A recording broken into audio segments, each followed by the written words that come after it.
it take for you to produce a video? And is there a particular schedule that we should follow when we shoot, edit, and release a video?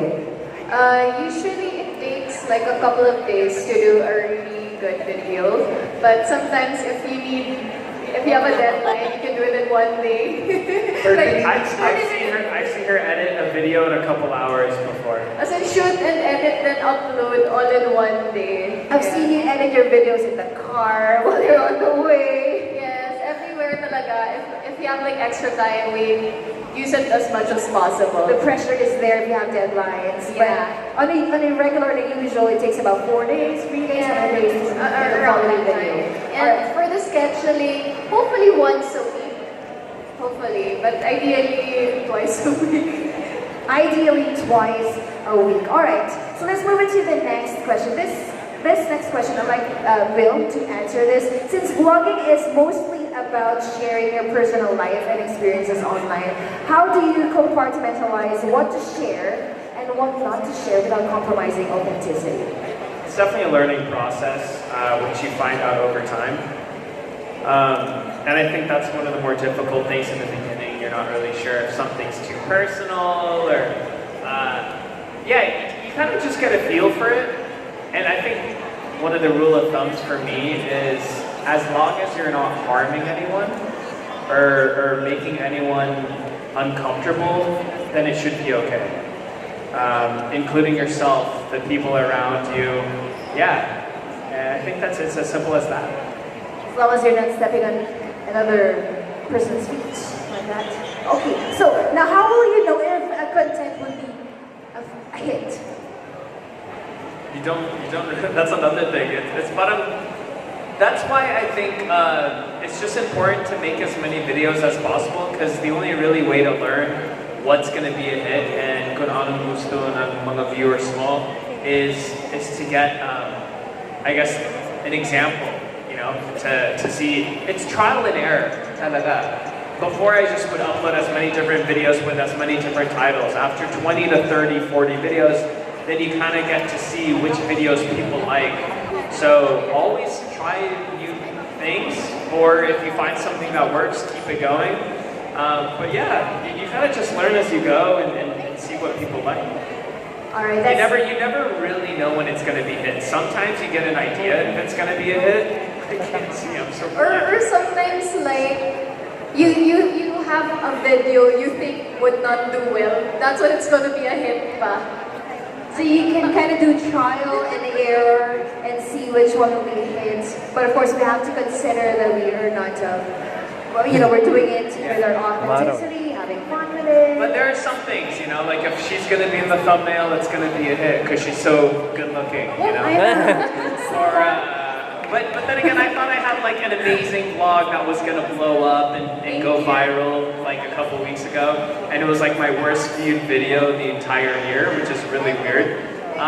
So, I mean, the views don't necessarily show if the video's, how great the video is or if it's a hit. Because say, even though that video was my worst viewed video in the last like 3, 4, 5, 6 months, the engagement and the amount of direct messages that I received, it showed that it touched a lot of people and it had value and made a change in people's lives.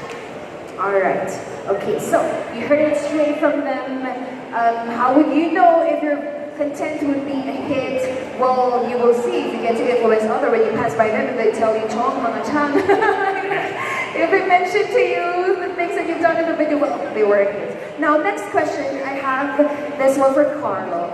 Do digital creators assert their channel or following to seek for sponsorship opportunities, or do you just wait for brands to reach out to you? I think it's different per market. Sorry, masyado ako naging marketing to. Sa Pilipinas, sa totoo lang, mas maganda minsan yung sila nilalapit. Kasi mas madaling magsara, mas masaya, mas madaling mag-dictate ng price.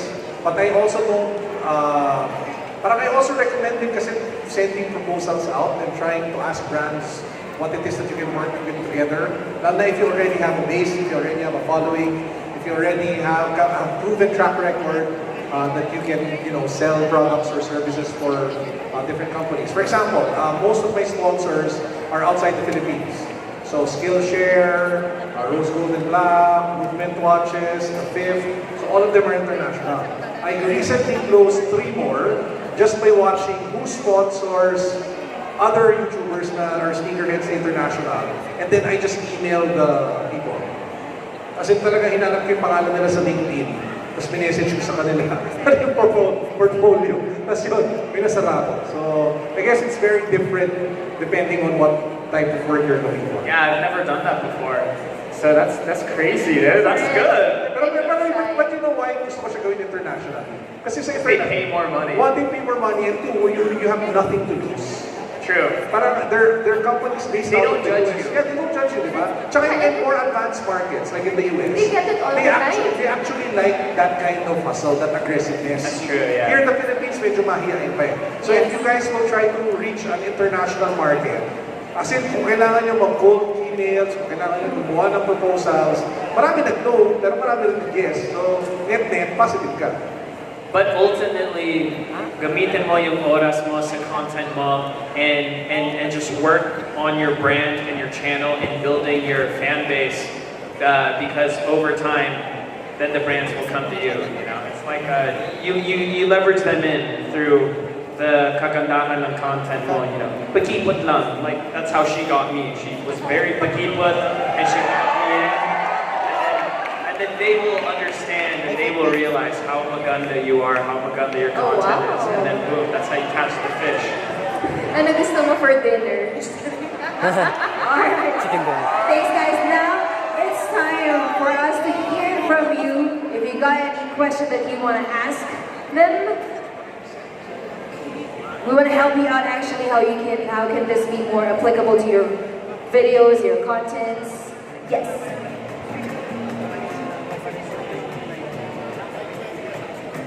Hello. My name is Elijah, YouTube channel Elijah Canales. So, Always plug, guys. Always plug. yes. Sa mga pamilya mo, kaibigan, lolo, lola, lahat. Always plug. Hashtag SmartPlay, hashtag vlogger turn. Yes. Live smart. Plug it. So my question is, what is the hardest obstacle that you've experienced while doing that? I think I can speak for everyone on this one. Yeah? Yeah. Ang pinaka mahirap katangian ng vlogging is getting over the fear of judgment from other people. From most people that I know, lalo yung sarili ko. I was making videos for more than a year, but I never uploaded them on YouTube, or I did. They were all private because I was so scared about what other people think. Look, yung mga kaibigan ko are gonna think I'm a loser or nakakahiya or whatever. And that's really the hardest part, is because you're afraid to fail. We're all afraid to fail. We're afraid that everyone's gonna look down upon us.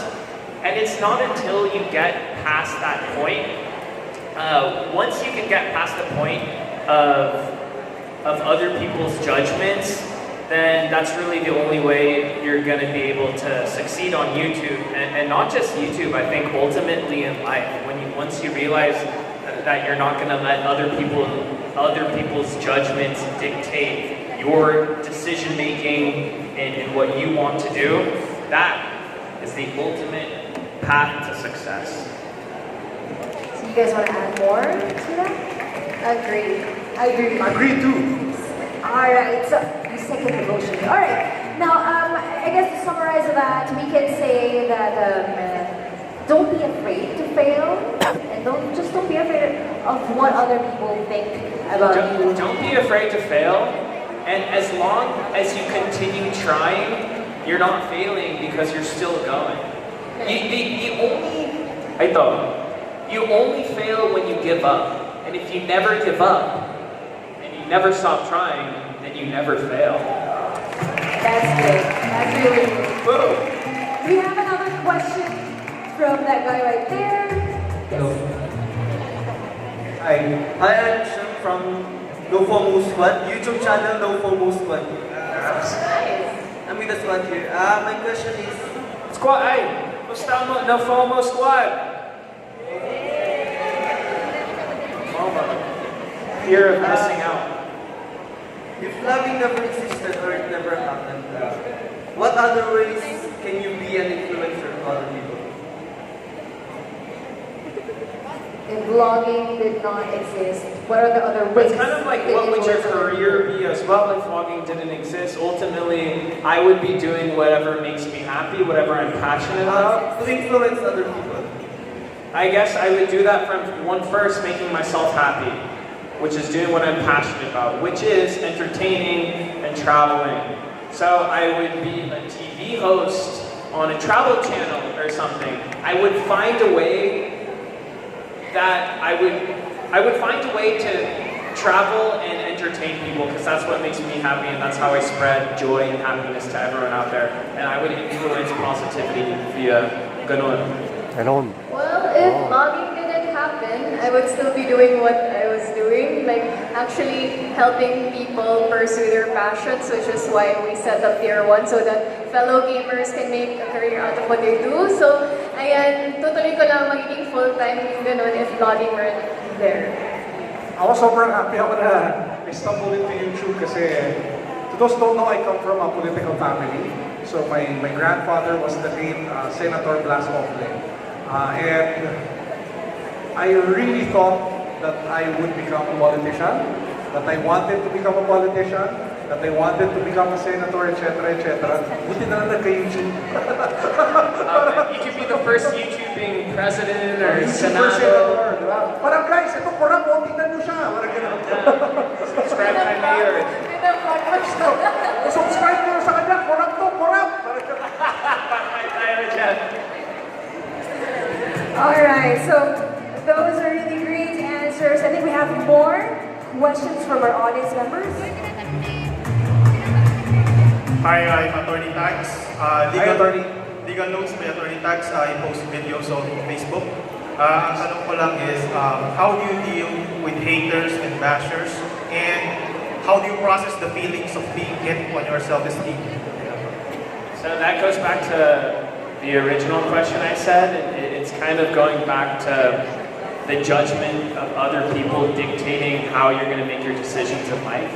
And it's never easy, and it's always something that every influencer, content creator has difficulty with, and that's arguably the hardest part about YouTube, is that the entire world has the right just to say the most horrible things to you. But over time, you just kind of have to learn to deal with it and focus on all the positivity, because in reality, when you look at it statistically, or the numbers, it's like for every 100 comments, positive comments, there's really only one negative troll or negative person saying something. And you just have to press on, because They're not part of your life. yeah, Unless nasa pamilya mo. you can just you can block everyone. No, kasi you know? in anything you do, people will say something. So do something na lang that you love, and you know you're not stepping on anyone, and just focus on that. I mean, you know you're not hurting anyone, so... It's like this, ika nga, you're damned if you do and you're damned if you don't. People are always going to hate on any action or decision that we make. And something that makes me feel better when I have these negative people trying to, you know, intrude in my life and intrude in my positivity and happiness is, have you ever met a hater that's doing better than you? No. They're all people who have this type of crab mentality, and they're hurt. They're hurt and they're sad and they're upset, so they want to bring everyone down, because they think that if they bring everyone down, then it'll lift them up. But that isn't the truth, and you just have to have empathy that they don't understand that. Very well said. Or should we say just whip your hair back and forth, or do this, just do this. All right, so next question, last one actually. Sorry, guys. Well, she's used to it, so. Okay. All right. Hello, my YouTube channel is Quiz Mama, and I'm from Baguio YouTubers / Back YouTubers, and I have a question. How can I have a positive vibe content positive. How do you have positive vibes? It goes back to what makes you happy. What is it you're passionate about? And if you don't know what you're passionate about, then the only thing you can do is do as many things as possible. Try as many things as you can every single day. That's one of the main themes of my vlog. Do something new every single day you've never done before. Because if you don't know what you want to do, you can find it by process of elimination. Do as many things as you can, and if you don't like one thing, then that brings you one step closer to finding out what it is that you do like doing. And I also want to add, like, surround yourself with people who have the same passion. Kasi, like, I remember back in high school, yung mismo ko pang mga seatmates na sabi, ay, ano ba ginagawa niya? Sobrang weird naman niya. So, parang, just don't really give much attention to that. You'd rather spend your effort, your time with someone who appreciates what you do. And then sabay-sabay pa kayo nagawa. And also, like, go to events, go to mga stuff like this. Now, you know people are interested in the same things. Kaya ganun, that's how we met. Yeah, exactly. In short, surround yourself with positive people because energy is contagious. And if there's negative people, then block them out of your life because they're only going to hinder your capabilities of making it to the next level. This is really how we got connected. We had our first conversation, we had a 20-minute conversation on the bus on that day we met. And what really connected us is we had similar stories where our own friends and the people that were close to us, they brought us down and they told us what we were doing was stupid. They told us what we were doing that walang cuenta or we looked dumb. And we continued to fight through it and persist no matter what our friends told us. And I stopped hanging out with those friends. And eventually, throughout the years, I finally made it. I made a successful career in business out of filming myself and carrying a camera around, which everyone told me before that it was the dumbest thing ever. Yeah. Yeah, guys, sa mga events na ito, don't pass your opportunity kasi baka mahanap niyo yung forever nyo. And should I just ask Carlo, do you want to add more to that? I'm sure you did have a lot of experiences as well in the past, negative experiences. So how do you keep that positivity in your videos? Yeah. Guys, hindi ako masyado sumasagot kasi medyo ano yung voice ko. But siguro I'll just add. Parang nahirapan na ako sa mga sige. I guess I'm very blessed kasi I have a wife that really supports me in what I do. So there was this one time na I was really affected by a particular comment or a particular like hater and basher. And actually, it hurt a lot kasi it was somebody that I knew. So it was somebody that was in the industry. So it wasn't an anonymous comment. It was somebody who was spreading, malicious stuff about you in the industry. Yeah, that's the ones that hurt the most. Yun yung masakit eh, tapos kilala mo pa. Tapos ang gatalas nung sinabi ng wife ko nun, hindi ko makalimutan, sinabi niya sa akin, always remember two things. Number one, who do you perform for? Who do you make your videos for? If you know what the answer is, then always be grounded in what it is that you're doing. Yung sa amin kasi ng wife ko, so we're both Christians, so ang standard answer talaga namin, and we really believe this, is that we perform for God. So that's the reason why we do what we do. And secondly, sinabi niya sa akin, and you should always remember that I am always proud of you. So nung sinabi niya yun, Alright, that was really inspiring. Everything we heard from the three of you. I'm sure that these messages inspired are aspiring vloggers right here. Before I let you three down, I'd like to request for the sake of everyone that we do a groovy. So, picture muna tayo guys. Let's get closer here together at the center. And face the camera right there. So you guys can raise your hands up, say hi. We're gonna take a groovy with all of you guys. Alright. Alright, everybody stand up. Don't leave yet because we'll be announcing the two winners of Vivo Y91C in just a bit. Again, two winners of Viva Wine Night once.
I hope we can have Carlo back here on stage, please. Alright, everyone settle down, breathe in, take your seats, we'll have more time for that later. And can we have Carlo back on stage, please? And while we're settling down, we want